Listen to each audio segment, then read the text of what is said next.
Estamos começando mais um encontro aqui da Revitalização. Hoje, em especial, estamos gravando essa aula. Normalmente, os nossos encontros são presenciais lá na Igreja Taian. No entanto, devido ao velório do Senhor Liu, nós vamos fazer essa gravação. O velório do Senhor Liu vai acontecer no mesmo horário do que seria o encontro presencial na ITA.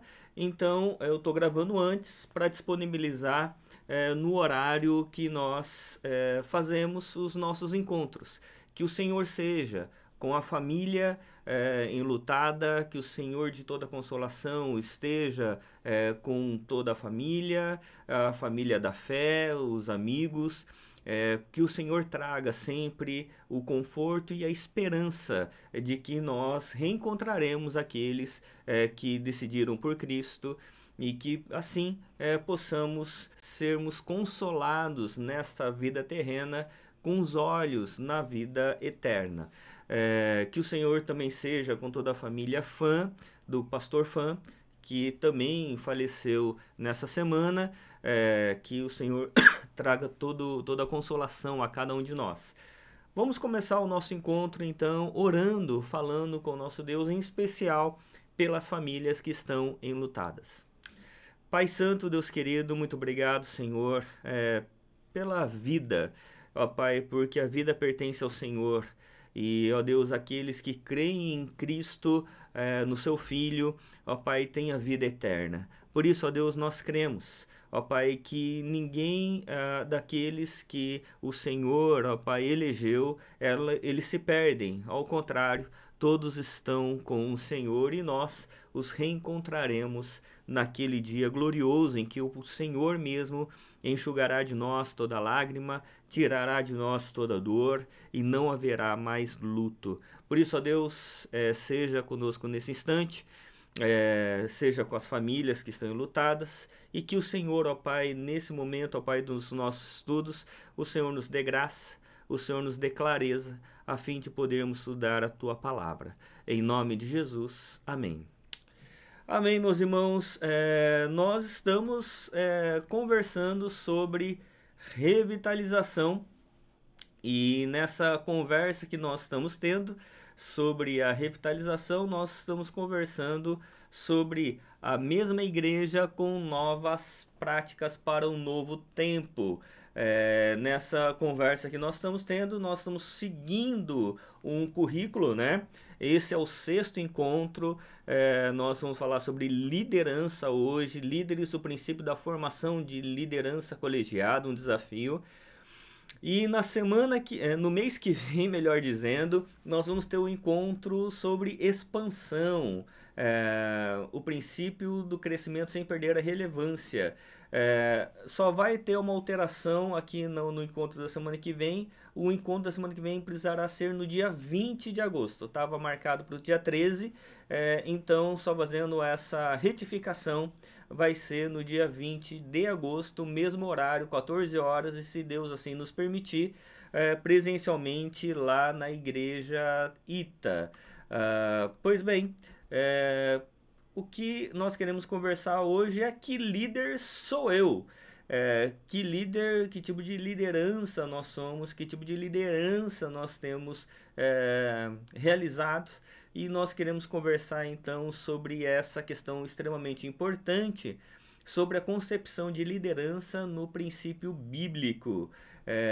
Eu quero mostrar uma bibliografia básica, né, que eu vou usar bastante nessa conversa, que são 3 livros, do Eugene Peterson, O Pastor Segundo Deus. Um outro livro que eu vou usar bastante é O Futuro do Calvinismo, do Leandro Lima, esse livro aqui. E um terceiro livro é The Sense of the Church, esse livro aqui, que é muito bom. Só tá disponibilizado em inglês, uma comunidade criada pelo Espírito, mas ele vai trazendo bastante a concepção do reino de Deus, a missão e a liderança. Então esses 3 livros eu vou usar bastante nessa conversa. Eu vou daqui a pouco mostrar outras bibliografias que vão ser importantes, mas a princípio a bibliografia básica serão esses 3 livros, em especial esse livro do Leandro Lima, O Futuro do Calvinismo. Esse livro, o Leandro Lima, ele é um dos grandes teólogos do nosso tempo. Leandro Lima, que é pastor presbiteriano, um dos professores do seminário Andrew Jumper, que é do Mackenzie, que é da pós-graduação do Mackenzie. E o Leandro Lima, além desse livro aqui, O Futuro do Calvinismo, ele tem uma outra obra que é essa aqui, Brilhe a Sua Luz, Leandro Lima, isso, Leandro Antônio Lima, os dois são da editora Cultura Cristã, O Cristão e os Dilemas da Sociedade Atual. A diferença entre os 2 livros é que essa obra aqui ela é mais pessoal, para uma formação ética frente aos desafios da sociedade atual, a sociedade pós-moderna, enquanto esse livro aqui que nós vamos usar, ele está falando de forma mais institucional, está falando mais sobre a igreja, sobre a liderança frente aos desafios da pós-modernidade. E também com relação ao neocalvinismo, a gente vai falar bastante sobre esse neocalvinismo ou novo calvinismo que está emergindo e como que a liderança precisa entender essa nova realidade, como que o calvinismo ele tem se formado e tem se reformado. Né? Um dos lemas da igreja reformada sempre reformando, e a gente precisa entender se essa nova concepção de calvinismo ela preserva os pontos fundamentais que são muito caros para todos nós. Tá bom? Então é isso, vamos lá continuar aqui naquilo que nós temos. Eu quero começar falando um pouco sobre a Bíblia, né? O que a Bíblia diz acerca desse caminho que nós temos feito a respeito da liderança, da compreender a revitalização da igreja e agora abordando a questão da liderança. Nós vamos ter 2 referências bíblicas depois da ascensão de Jesus, 2 referências de 2 modelos de igreja. A igreja de Jerusalém, que era a igreja apostólica, e a igreja de Antioquia. A igreja de Jerusalém, ela vai dos capítulos 2 a 6 de Atos, e a igreja de Antioquia a partir do capítulo 7º a 13. Depois a igreja de Jerusalém ela vai ter uma importância no capítulo 15, porque vai ter o primeiro concílio de Jerusalém. Mas eu queria mostrar algumas questões aqui importantes com relação à igreja de Jerusalém e à igreja de Antioquia. Porque parece que em algum momento a igreja de Jerusalém era uma igreja homogênea. O que eu quero dizer com uma igreja homogênea? Uma igreja formada somente por judeus. E sim, era, mas não era porque eram só judeus que era uma igreja homogênea. Ela tinha ali no seu corpo apostólico muita heterogeneidade, que eu vou mostrar daqui a pouco. E também vou mostrar essa questão heterogênea, né, das pessoas serem diferentes e na diversidade encontrarem a unidade, também na igreja de Antioquia. Então, vamos lá primeiro para a igreja de Jerusalém. Quero convidar você a abrir a Escritura Sagrada aí no texto de Mateus, capítulo 10, versos 1 a 4. O Evangelho de Mateus na formação da comunidade apostólica. Presta atenção no como é que foi formada a comunidade apostólica. Lembrando que essa comunidade foi formada pelo próprio Senhor Jesus Cristo, que elegeu, né, esses 12 primeiros homens para serem aqueles que receberiam a revelação de Deus e propagariam essa revelação. Então, Jesus aqui como aquele que o headhunter na linguagem corporativa, aquele que escolheu esses líderes. Então, não foi à toa. Tinha um fundamento extremamente importante para a igreja atual e para a nossa formação de liderança. Então, veja o que diz capítulo 10, verso 1. Tendo Jesus chamado seus 12 discípulos, deu-lhes autoridade sobre espíritos imundos, para os expulsar e para curar todo tipo de doença e enfermidades. Ora, os nomes dos 12 apóstolos são estes. Primeiro, Simão, chamado Pedro, e André, seu irmão. Tiago, filho de Zebedeu, e João, seu irmão. Filipe e Bartolomeu, Tomé e Mateus, o publicano, Tiago, filho de Alfeu, e Tadeu. Simão, o Zelote, e Judas Iscariotes, que foi quem o traiu. Então, perceba algumas questões importantes aqui, e para eu não me alongar com relação ao tempo, porque nós temos um limite, um compromisso com você que tem acompanhado o nosso curso de revitalização, que a minha exposição não deve passar de 1 hora. Então, a questão aqui da comunidade apostólica é uma questão importante, porque quando você vai lendo aqui quem eram os 12, vão ter algumas designações importantes, como filho de Zebedeu, como, por exemplo, o irmão, né, vai lá, Simão, chamado Pedro, e André, seu irmão, né? Tiago, filho de Zebedeu, e João, seu irmão, Filipe, Bartolomeu, Tomé, e aí chega em Mateus. Quando chega em Mateus, não há uma designação familiar, mas há uma designação com relação ao exercício profissional, que vai dizer que Mateus, era o publicano. Quem era um publicano? O publicano era um judeu que havia se aliado ao governo romano. E como ele era alguém que era do governo romano, agora aliado, cobrando impostos pelo governo romano, ele era chamado de publicano, alguém que não era muito bem visto pela comunidade judaica.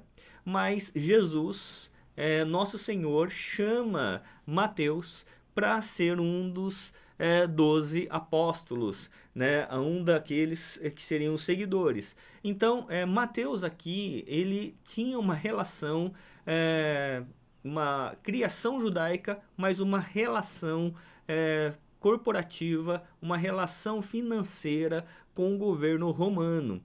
Mas vai continuar dizendo assim, Tiago, filho de Alfeu e Tadeu, e Simão, o Zelote. Quem eram os zelotes? Zelotes fazia parte daquela comunidade judaica que era mais assim aguerrida.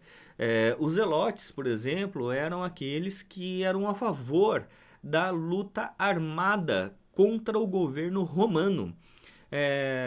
Eles tinham muito a ver com Matatias, né, que depois na história vai ser um tipo de um revolucionário, né, e vai ter com parte também importante na comunidade de Massada, um pouco mais para frente, mas os zelotes, eram aquelas pessoas que eram mais extremistas, que de forma alguma entrava na cabeça deles fazer alguma relação comercial ou uma relação política, ou uma aliança política com o governo romano.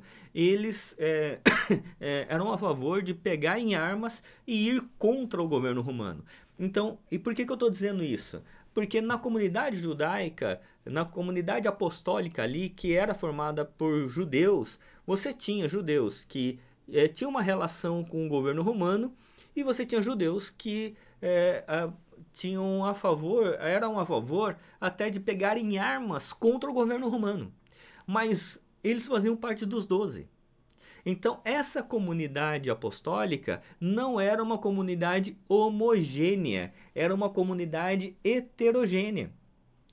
Porque você vai ter aqui um espectro na sociedade aqui apostólica de diversidade de visões, mas era importante que eles conseguissem manter a unidade, que nessa diversidade eles encontrassem a unidade. O que seria um grande desafio, um zelote sentar junto com um publicano. E eles se verem como irmãos, como um grupo de pessoas que agora tem compromisso com Cristo Jesus. E em Cristo encontrarem a sua unidade e a superação das suas diferenças de visão de mundo. Então, isso era muito importante nessa formação colegiada de liderança. Porque formar liderança não é formar alguém à sua própria imagem. É formar uma liderança com pessoas que apenas concordam com você. Às vezes, é saudável para a comunidade da fé você ter pessoas que têm até uma divergência com relação à visão de mundo, à visão de algumas questões, mas não tem uma diferença em relação à fé e em relação ao absoluto do Evangelho. Então, o que nós não podemos negociar é em relação à Escritura Sagrada, mas nesse caso, aqui a superação das diferenças está na unidade em relação ao Evangelho. Por isso, aqui a gente vai ver também em Antioquia, porque Antioquia também era uma comunidade heterogênea, e nós vamos ver isso lá em Atos, no capítulo 13, dos versos 1 a 3, que também era uma comunidade heterogênea. Então perceba você aqui no texto do capítulo 13, vai dizer assim a Escritura Sagrada: havia na igreja de Antioquia profetas e mestres. Só lembrando que a igreja de Antioquia ela acontece depois do capítulo 7º, porque vai ter a morte de Estevão.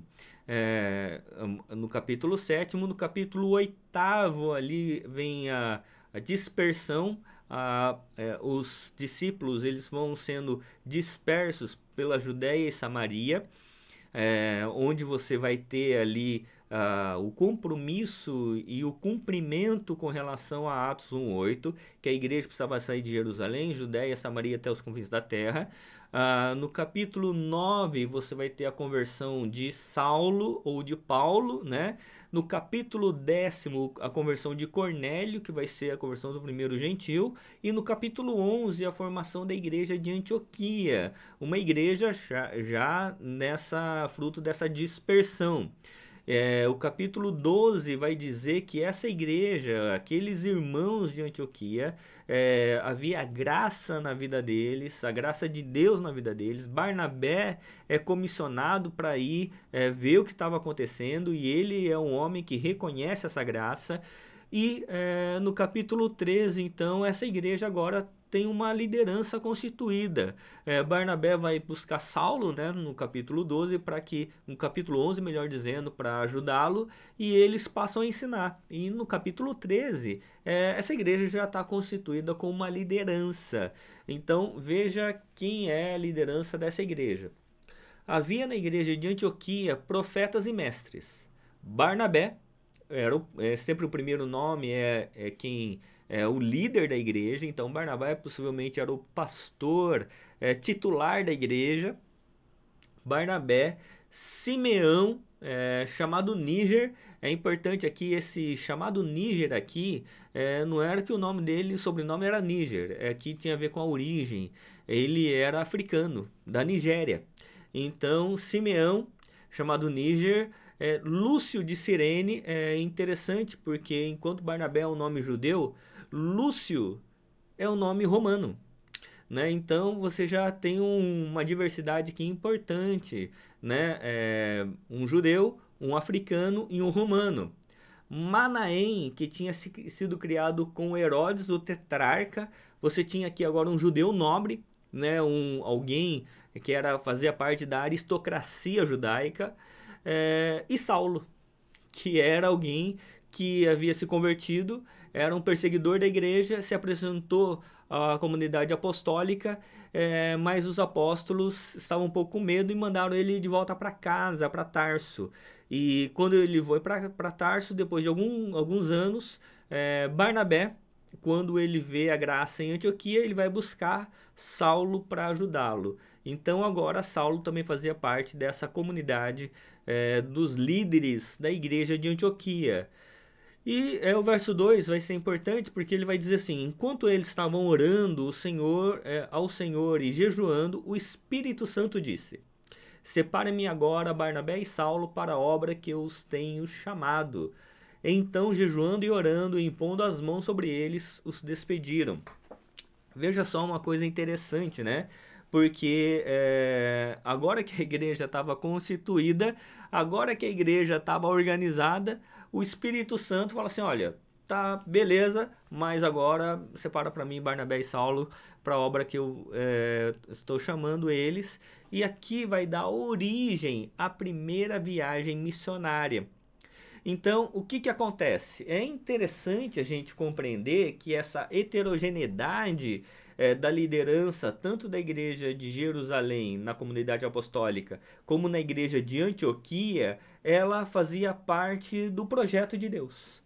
Porque era Deus quem formou a liderança, o próprio Deus em Jesus Cristo formou a liderança em Jerusalém, e o próprio Deus, por meio do Espírito Santo, formou a igreja de Antioquia, a liderança da igreja de Antioquia. E não eram pessoas iguais, eram pessoas com criação diferente, com cosmovisão diferente, mas todos comprometidos com a única verdade do Evangelho do nosso Senhor Jesus Cristo.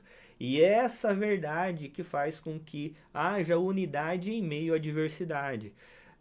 Por isso é importante nós compreendermos que só há uma maneira de nós superarmos as nossas diferenças, que é por meio do compromisso sério e definitivo com o Evangelho do nosso Senhor.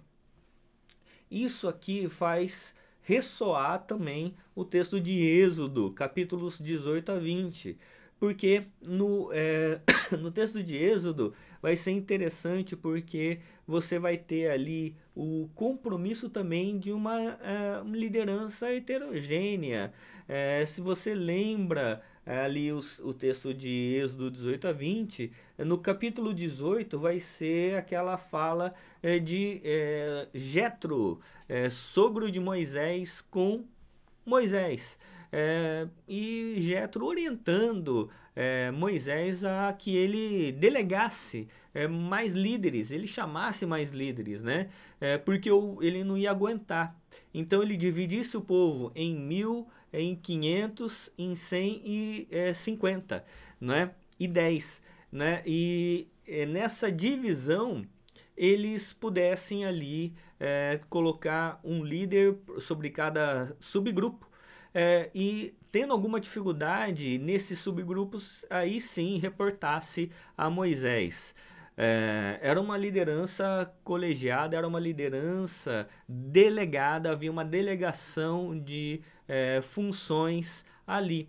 E no capítulo 19, você vai ter ali a responsabilidade, dizendo quem era o povo de Israel.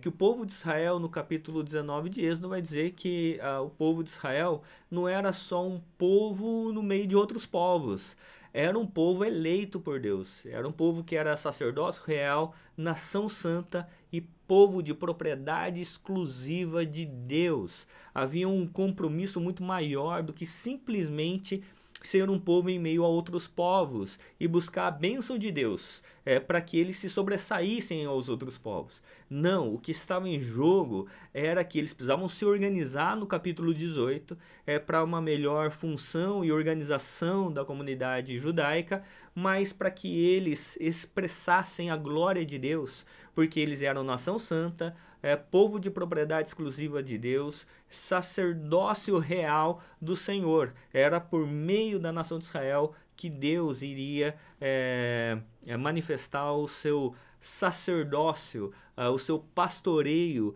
pelas nações. A nação de Israel pastorearia as demais nações e eles precisariam assumir essa responsabilidade nessa missão que Deus estava dando a eles.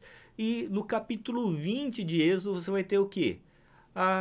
Os 10 mandamentos, que eram os princípios pelos quais eles precisavam viver. Que essa liderança agora precisava estar comprometida com o Senhor e precisava estar comprometida com o Evangelho. Por isso você vai ter aí, Êxodo 18 a 20, nessa liderança heterogênea, o capítulo 18 é a delegação de responsabilidades. No capítulo 19, a responsabilidade com relação à missão de Deus. E no capítulo 20, você vai ter os princípios estabelecidos por Deus, que vão ser ali os 10 mandamentos e outros, né? Mas em síntese ali os 10 mandamentos que tem a ver com Deus e com o próximo, né? Na divisão ali dos mandamentos. Então é importante nós compreendermos essa questão para que a gente possa começar a conversar aqui no na nossa conversa sobre revitalização, que revitalização muitas vezes acontece nessa diversidade, o que a Bíblia vai chamar que a igreja é a multiforme graça de Deus. Então a igreja ela não é homogênea, ela é heterogênea, ela precisa se desenvolver nessa heterogeneidade. Por isso eu quero mostrar uma questão importante aqui para vocês, que são os chamados sistemas de governo. Porque quando a gente olha para o sistema presbiteriano, como é o nosso sistema aqui, a gente pode falar assim, mas por que, que o nosso sistema é desse jeito e não pode ser do outro jeito? Porque o sistema presbiteriano ele preserva essa heterogeneidade. Então, deixa eu mostrar uma questão importante aqui para vocês. A estrutura eclesiástica pré e reforma protestante. Pré-reforma havia o sistema episcopal, que era o sistema da Igreja Católica. O que era um sistema episcopal? Era um governo centralizado em pessoas, no líder. Então você tem ali o Papa, que é a palavra final do Papa. Você desce, você tem os arcebispos, dos arcebispos você tem os bispos e dos bispos você tem os sacerdotes. Então o que acontece? É um sistema episcopalizado, ou seja, os sacerdotes devem submissão aos bispos, os bispos aos arcebispos e aos arcebispos ao Papa. Ou seja, a palavra papal é a palavra final autoritativa da igreja, é um governo centralizado numa pessoa. Então, se essa pessoa, por exemplo, ela se corrompe ou ela erra, todo o restante ela vai sofrer as consequências. E houve uma cisão, né? Quando houve a cisão com Lutero formando a Reforma Protestante, dois sistemas eles vão ser predominantes. O sistema presbiteriano, que é o governo representativo. Sistema presbiteriano que eu vou mostrar daqui a pouco, principalmente por Calvino e John Knox, que vai ser a formação de governo representativo. O que seria isso? É o governo por representantes eleitos pela igreja. A igreja elege seus representantes para tomar decisões. E por que é presbiteriano? Porque todo líder ele é presbítero. Os pastores são presbíteros docentes e os presbíteros são presbíteros regentes. Aqueles presbíteros do ensino e do governo. Então, o do ensino normalmente são os pastores e os mestres, e os do governo são os presbíteros regentes. Por isso que é o sistema presbiteriano. E esses irmãos, eles são eleitos pela igreja. Ou seja, ao invés da pessoa estar acima da igreja, agora se inverte. É a igreja que elege os seus líderes para servi-los. Isso aqui é muito importante. Um outro sistema vai ser o sistema congregacional, que é o sistema coletivo, onde toda a igreja decide conjuntamente. Então, sobre qualquer decisão, que normalmente é o sistema de uma igreja mais conhecida, a Igreja Batista. A Igreja Batista é o sistema congregacional. Porém, quando você olha para a história, nesse sistema congregacional eles elegem uma comunidade diaconal, que vai servir como os presbíteros na igreja presbiteriana. Pois bem, mas o que tem acontecido pós-reforma protestante é que aos poucos nós temos voltado, a igreja tem voltado ao sistema episcopalizado. O sistema pentecostal é um sistema de governo centralizado. E aqui não quero fazer juízo de valor à questão pentecostal. Eu estou falando de sistema de governo, estou falando de estrutura eclesiástica. Não estou fazendo juízo de valor em relação à igreja pentecostal.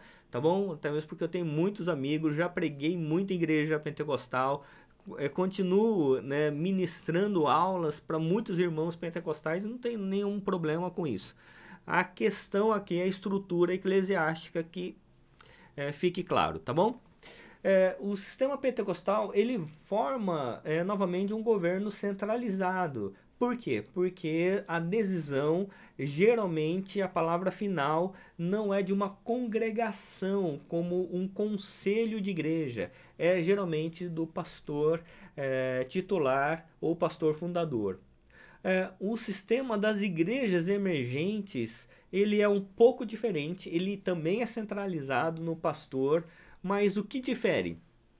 O difere é que as igrejas emergentes, essas novas igrejas, igrejas emergentes são igrejas que são independentes. Por exemplo, no sistema presbiteriano, além do conselho da igreja, que rege ali as ações, a visão, a missão, os princípios, os valores da igreja, você também tem um presbitério. O presbitério é o conjunto de conselhos. Então, cada conselho de igreja tem que mandar os seus representantes para o presbitério. Um conjunto de conselhos forma um presbitério. Um conjunto de presbitérios forma um supremo concílio, né, na igreja. Então, no caso da igreja Taiã, no Brasil, nós não temos Supremo Concílio ou Conselho Geral, nós temos presbitério. O que acontece é que nós, então, temos uma aliança com as demais igrejas. Então, por exemplo, quando alguém vai ser ordenado, é ordenado pela igreja, mas também pelos demais pastores e membros do conselho ali representados. Isso é muito importante. Então, essas igrejas emergentes são comunidades eclesiásticas totalmente independentes. Elas não se reportam a outras igrejas ou outras comunidades, expressões de fé. Elas são totalmente independentes. E há também sistema de novas igrejas, que é um governo monárquico. Que é isso? São pessoas que fundaram igrejas e estão passando a igreja para os seus filhos, que vira sistema monárquico. Uma família predomina sobre uma determinada igreja. Então, perceba você que a reforma protestante ela fez a cisão com o sistema centralizado. E aí você tem o sistema representativo ou o sistema congregacional, mas são expressões de igreja reformada. As duas. Por quê? Porque os líderes nesses dois casos estão abaixo da igreja. A igreja tem a voz final. A igreja que elege os seus líderes. É a igreja que elege seus representantes. A palavra final sempre é da igreja. Nesses outros modelos, não. São os líderes que comandam a igreja. Eles têm a palavra final. E aliás, eles nem podem ser tirados, né? Porque eles têm o domínio sobre a igreja. Então, é muito importante isso, porque nessas novas formas, expressões de igreja, nós temos grande dificuldade com essa questão da estrutura eclesiástica. igrejas que estão sujeitas aos seus líderes, ao invés dos seus líderes estarem sujeitos à igreja. Então, para nós, é importante essa questão, porque a igreja, para nós, ela tem a voz final, né? Os pastores servem a igreja e estão sujeitos a ela. Mas nesse processo tem levantado um novo modelo, que é o neocalvinismo, e eu quero falar um pouco sobre isso, citando o livro O Futuro do Calvinismo, do Leandro Lima. Veja só o que ele diz.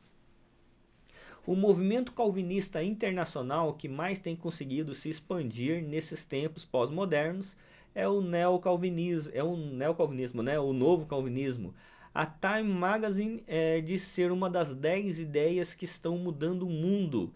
É um movimento norte-americano que tem repercussão na Europa e em todo o mundo. O movimento busca manter a mensagem do reformador João Calvino, ao mesmo tempo em que aplica apropriadamente ao mundo atual. Por isso, o novo calvinismo pode ser caracterizado como um movimento que demonstra abertura principalmente para novas formas litúrgicas e aceitação de práticas culturais, ao mesmo tempo em que mantém o formalismo das doutrinas historicamente reformadas. Então, esse novo calvinismo, ele tem alcançado aí uma projeção extremamente importante, porque ele tem conseguido uma expressão no mundo inteiro de como esse novo calvinismo ele consegue ser atrativo culturalmente, atrativo liturgicamente, mas sem comprometer os seus fundamentos. Há algumas questões a serem trabalhadas ainda, mas eu quero abordar isso aqui com vocês, porque para nós isso aqui é muito importante, de entender qual vai ser o futuro do calvinismo, qual vai ser o futuro das igrejas calvinistas, para onde as coisas estão rumando. E para a gente analisar para o futuro, a gente precisa olhar para o passado, de onde nós viemos, o que nos formou e para saber para onde nós estamos caminhando. Então, deixa eu mostrar um slide aqui importante. Deixa eu explicar, deixa eu pegar uma caneta aqui para ficar mais claro. Isso, agora estou com uma caneta aqui para ficar mais claro. O calvinismo nasce no calvinismo suíço, com John Knox na Escócia. Ele era escocês, ele é tido como o fundador, né, do presbiterianismo, mas ele é principalmente estruturado por João Calvino em Genebra, na Suíça. Então, e por que é principalmente estruturado por João Calvino? Porque Calvino, além de fazer a reforma eclesiástica que estava em curso, né, da reforma protestante, ele reforma a cidade de Genebra. Ele forma a Universidade de Genebra, ele faz a reforma em Genebra, ele faz de Genebra uma cidade refúgio para os huguenotes, que eram os cristãos perseguidos na França. Então, vira uma cidade refúgio e uma cidade que agora tem uma cosmovisão que vai para além da questão religiosa, mas como esse calvinismo, ele expandia para todas as vocações. Não era só uma vocação religiosa, mas era uma vocação, um sacerdócio universal dos crentes. Ou seja, todos os cristãos têm um sacerdócio na sua vocação. Até tem uma citação bastante interessante de um sapateiro que vai conversar com Calvino, ele dizendo assim: ó, Calvino, eu queria servir a Deus. E Calvino fala assim: ó, então se você quer servir a Deus, sua vocação é ser um sapateiro, faça os melhores sapatos com os preços mais justos para a população de Genebra que você vai estar servindo a Deus. Então você tem o sacerdócio universal dos crentes. A vocação, ela não é mais uma vocação restrita, religiosa. O sacerdócio, ele está na vida, e a vida, ela é religiosa. Então agora nós expressamos isso. Esse calvinismo que tinha forte fundamento teológico, ele é expandido no que é chamado neocalvinismo holandês, que vai ter forte influência filosófica. Enquanto o calvinismo suíço ele tinha uma forte bagagem teológica, hermenêutica, o resgate das línguas originais, de se estudar o Antigo Testamento na língua original hebraica, o Novo Testamento em grego, era o texto, a hermenêutica muito resgatada na formação teológica. O neocalvinismo holandês ele vai ter uma influência muito importante na estruturação de pensamento filosófico. E os dois grandes expoentes são Abraham Kuyper e Herman Doiverd. Abraham Kuyper, principalmente nessa obra aqui, ele vai ser importante. Deixa eu só... Isso. Ele vai ser importante nessa obra aqui, que eu já creio que mostrei para os irmãos. Abraham Kuyper, Calvinismo. Depois de 5 séculos, um dos movimentos que mais influenciou a civilização, Calvinismo. O canal que se moveu, em que se moveu a reforma do século XVI, enriquecendo todos os aspectos culturais do povo que o adotaram. O sistema que se traduz em uma genuína cosmovisão bíblica.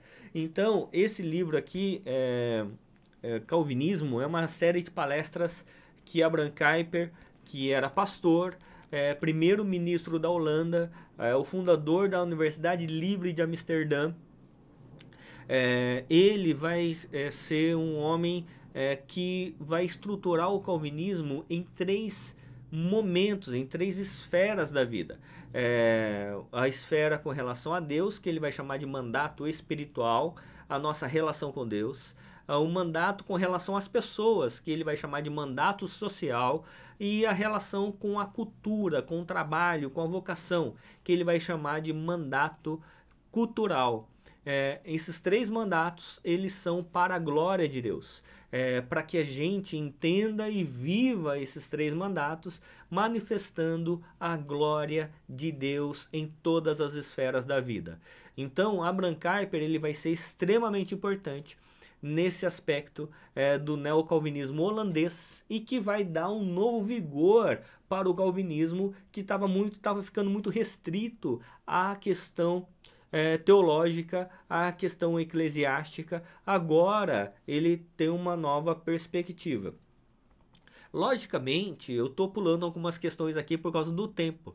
A gente poderia dizer, por exemplo, sobre as implicações do pensamento de Max Weber, por exemplo, que ele vai comparar a cosmovisão católica com a cosmovisão protestante, principalmente calvinista, e numa obra muito importante que ele vai escrever falando sobre o espírito capitalismo e o espírito do capitalismo, né? Que ele vai mostrar, estou errando o nome, mas essa obra de Max Weber, uma obra muito importante, que ele vai dizer que a questão do trabalho como expressão da glória de Deus vai ser toda a diferença nos países protestantes, principalmente calvinistas, e que vai ser esses países vão se desenvolver muito mais economicamente por causa disso. Então, depois do neocalvinismo, ainda eu preciso citar o Herman Doiverd nessa obra aqui. O Herman Doiverd ele vai ser extremamente importante e um dos teólogos mais estudados atualmente. Nessa obra ele vai falar sobre as raízes da cultura ocidental, as opções pagã, secular e cristã, uma cuidadosa avaliação das forças motrizes religiosas mais profundas por trás de todo o desenvolvimento cultural e espiritual do Ocidente. Herman Dovert é um teólogo que todo mundo precisa ler, né? Porque ele vai falar sobre a soberania das esferas. O que é isso? Ele vai dizer que a sociedade, a vida humana é dividida em esferas soberanas. Então, você vai ter conhecimento psicológico, conhecimento econômico, conhecimento político, conhecimento pedagógico, conhecimento matemático, vários tipos de conhecimento. Todos esses conhecimentos, Cristo é soberano sobre eles. E a nossa função é ser redentivo. E como que a gente entende a soberania de cada esfera, a estrutura de como que cada esfera criacional ela foi desenvolvida e aquilo que foi também denegrido por causa da queda, e como os cristãos precisam entender a sua função dentro de cada esfera criacional. Por isso é muito importante nós entendermos o neocalvinismo holandês, que tinha, por isso que o neocalvinismo holandês ele tem esse aspecto muito importante filosófico. Mas, no que tange a aula de hoje, nós precisamos entender o neocalvinismo americano, que é aquela citação do Leandro Lima como uma das 10 ideias que mais tem influenciado o mundo. O neocalvinismo americano, que tem principalmente 4 expoentes, que é John Piper, Mark Driscoll, Albert Mohler e Tim Keller. Né? Os 4 ainda vivos, né? Mas são homens extremamente comprometidos com o evangelho e que têm feito muita diferença na história e na igreja. Então, só deixa eu mostrar aqui. O Leandro Lima ele vai dizer que essa abertura cultural não significa uma verdadeira proposta cultural. Antes parece mais um apelo populista que não demonstra ter uma envergadura teológica forte o suficiente para suportar os reveses do tempo e da sociedade plural. E nem ter uma consciência clara dos objetivos propostos. Não é uma saída em direção ao mundo, é antes uma abertura para que o mundo entre na igreja. Não é uma proposta que pode ser vivida plenamente lá fora, é antes uma maneira de fazer com que as pessoas lá de fora se sintam bem aqui dentro da igreja. Uma avaliação bastante importante do Leandro Lima, porque ele vai realmente mostrar essa questão aqui do neocalvinismo americano. E um dos expoentes bastante conhecidos nosso é o John Piper, né? O John Piper, que é um presbiteriano, eu acabei esquecendo de pegar o livro, eu tenho aqui na minha biblioteca, o livro dele, que é a Teologia da Alegria. E nesse livro, a Teologia da Alegria, ele vai falar que, com fundamento no Catecismo de Westminster, na primeira pergunta do Catecismo de Westminster, que a primeira pergunta é: qual é o fim ou a finalidade principal do ser humano? E a resposta é glorificar a Deus e gozá-lo eternamente, ou se satisfazer eternamente em Deus. E ele vai pegar esse fundamento de glorificar a Deus e se satisfazer em Deus plenamente, e ele vai cunhar uma frase muito importante na teologia dele, que nós glorificamos mais a Deus enquanto nós nos satisfazemos mais nele. E ele vai pegar esse fundamento de uma teologia da alegria, de uma teologia da satisfação em Deus, da glorificação a Deus, e vai desenvolver a sua teologia. Nessa perspectiva, ele vai sofrer algumas críticas, porque ele vai, alguns teólogos vão dizer que ele vai colocar uma carga psicológica de satisfação, de um vislumbre americano, de satisfação, de apenas um bem-estar em termos religiosos, de que a função da igreja, a função da pregação seria promover essa alegria, essa satisfação com o aqui e agora, ou com Deus. Sim, é verdade. No entanto, nós temos alguns outros compromissos importantes. Aqui eu só quero relatar o que cada um deles tem proposto. Não quero fazer juízo de valor, até mesmo porque não daria tempo e não daria como nós fazermos isso em tão pouco espaço de tempo. O Leandro, não é esse livro, o Leandro Lima, nesse livro, O Futuro do Calvinismo, ele vai fazer uma análise de cada um deles, exceto do Tim Keller. O Mark Driscoll, ele é um pastor de Seattle que fala muito aos jovens, né? A igreja dele é uma igreja mais escura, tem uma aparência diferente. E ele fala muito aos jovens. Ele é um pastor muito aguerrido, né, que comunica ali para a realidade de Seattle, comunica a realidade americana. Ele inclusive solta alguns palavrões ali no meio da pregação. Ele é conhecido como um pastor meio briguento e teve algumas dificuldades ultimamente com a sua igreja, com a liderança, e inclusive ele teve que sair da igreja em relação a isso.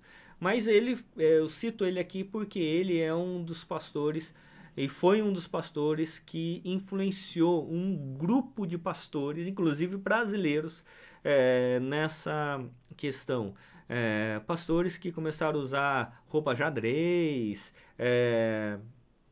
um linguajar mais despojado, uma liturgia muito flexível. Então, tudo isso com uma influência forte do Mark Driscoll. Um outro pastor importante é o Albert Mohler. Por que ele é importante? Porque ele é diretor do Seminário Batista Americano, o maior seminário americano, um dos homens mais influentes, que mais tem formado homens e mulheres ali com essa chamada neocalvinismo, com uma diferença. Ele tem um fundamento teológico muito consistente. Então, diferente um pouco do John Piper e diferente principalmente do Mark Driscoll, ele quer fazer uma relação entre o calvinismo e a cultura, mas com uma consistência bíblica teológica muito mais profunda. Então, dos três ali, é quem tem uma maior envergadura teológica. E o último que eu cito é o Tim Keller, ou Timothy Keller, né? Que a grande obra do Tim Keller é esse livro que eu citei na primeira aula, Igreja Centrada, desenvolvendo em sua cidade um ministério equilibrado e centrado no Evangelho. Timothy Keller, Igreja Centrada, e que é a grande obra do Tim Keller, que é um pastor presbiteriano que plantou uma igreja em Manhattan. Ele escolheu principalmente Manhattan por essa questão de ser uma cidade cética, e ele plantou com sucesso uma igreja lá e tem também ajudado pastores no mundo inteiro, inclusive no Brasil, a plantar outras igrejas. Cito duas outras obras importantes para essa análise do neocalvinismo. Essa obra aqui, O Conceito Calvinista de Cultura, do Henry Van Til, a única teologia da cultura que é de fato relevante para o mundo, da editora Cultura Cristã. Esse livro aqui, ele é importante, embora se você lê-lo, você vai ver que ele vai traçar 80% do livro, ele está traçando a história do calvinismo, e nas últimas páginas ali que ele vai abordar de fato o calvinismo daqui para frente. Mas é uma visão importante se você quer entender a abrangência do pensamento calvinista, que o pensamento calvinista não é somente religioso. O pensamento calvinista, ele é cultural. O pensamento calvinista, ele é para a formação de sociedade, uma sociedade que glorifica a Deus. Então, o pensamento calvinista não tem a questão somente do sola escritura, sola Christus, sola fide. ele tem o aspecto da soli deo glória, né? Então, isso é importante, né? Nós temos 5 solas, né? O sola gratia, sola Christus, sola fide, sola Scriptura, mas termina com sola deo glória, soli deo glória, que é trazer a glória de Deus a toda a esfera da criação. E um último livro é esse aqui, Autoridade Bíblica Pós-Reforma, resgatando solas, seguindo a essência do cristianismo protestante puro e simples, desse autor Kevin Van Hooser. Kevin Van Hooser, você pode ler tudo que sair dele, porque tem uma consistência importante teológica, e ele faz essa relação de como nós precisamos entender a nossa estrutura de pensamento calvinista, mas a partir dos solas, né, dos solas da Reforma Protestante, mas trazendo para os dias de hoje, resgatando essa autoridade bíblica pós-reforma. Pois bem, então, o que acontece que nós precisamos entender? Que nem tudo aquilo que diz neocalvinismo é de fato neocalvinismo. Às vezes é só uma abertura cultural que às vezes traz mais danos à igreja. Como foi citado por Leandro Lima, né, de que às vezes essa abertura cultural não é para que a igreja entre no mundo, mas para que o mundo entre na igreja. Isso tem acontecido e aconteceu com a igreja do Mark Driscoll. Então é importante nós falarmos sobre isso, porque nós queremos sim a revitalização da igreja, mas não é uma revitalização a qualquer custo. Há coisas que nós não negociamos. O que nós não negociamos na revitalização? A centralidade do Evangelho de Cristo Jesus. Nós não negociamos isso. Nós não negociamos o fato de entender que a igreja é a expressão da glória de Deus no mundo. Então, a igreja ela se baseia na revelação de Deus e não naquilo que é próprio ou aceitável pelas pessoas. Nós não na revitalização nós não nos pautamos por aquilo que dá certo, nós nos pautamos por aquilo que é certo por meio da revelação bíblica. Por isso que nessa revitalização a gente tem essas conversas para expressar o princípio bíblico teológico, para que a gente possa nos pautar a partir dessa gama de aulas, de conversas, daquilo que faremos futuramente. Mas há coisas negociáveis e há coisas não negociáveis. Leandro Lima ele vai concluir dizendo assim: mesmo considerando tudo que foi dito positivamente, é possível concluir que o novo calvinismo e a pós-modernidade calvinismo pode ser visto como uma luz de esperança, uma indicação de que, com uma estratégia de ação clara, simples e bem definida, há muito futuro para o calvinismo no mundo pós-moderno. Ainda, liderança e o desafio ministerial. A igreja representativa. Provérbios 11:14, não havendo direção sábia, o povo fracassa, com muitos conselheiros à segurança. Um texto bastante conhecido aí, né, e que nós precisamos entender que liderança ela é colegiada. A igreja é o corpo de Cristo, como diz em 1 Coríntios 12. A igreja é o organismo que precisa de organização, Atos 13-15. Igreja reformada sempre se reformando. Por isso, finalizando aqui, cito o texto de Eugene Peterson nesse livro, O Pastor Segundo Deus. Uma liderança redentiva e redentora precisa ter 3 coisas: oração, exposição bíblica e orientação espiritual. O que Eugene Peterson ele vai falar sobre a ação silenciosa do pastor ou da liderança, que essa ação silenciosa que ninguém vê, que está para além dos holofotes, é a oração, exposição bíblica e orientação espiritual. Essas 3 coisas que são a base para a revitalização. A gente orar, buscar a presença de Deus, a direção de Deus, como era em Atos 13, que a igreja estava orando e o Espírito Santo disse: me dá Barnabé e Saulo para a obra que eu vou promover, que era um processo de plantação de igrejas por meio da primeira viagem missionária. Então, a igreja estava em oração e jejum. E nós precisamos nos comprometer cada vez mais com a oração e jejum. Além da exposição bíblica e além da orientação espiritual que deve nos pautar. Por isso, mais uma citação aqui do Leandro Lima, ele diz o seguinte: o que se espera do calvinista de hoje e de amanhã é um olho em Deus e outro no mundo, uma mão fechada em torno dos fundamentos do Evangelho e a outra aberta para oferecer a comunhão.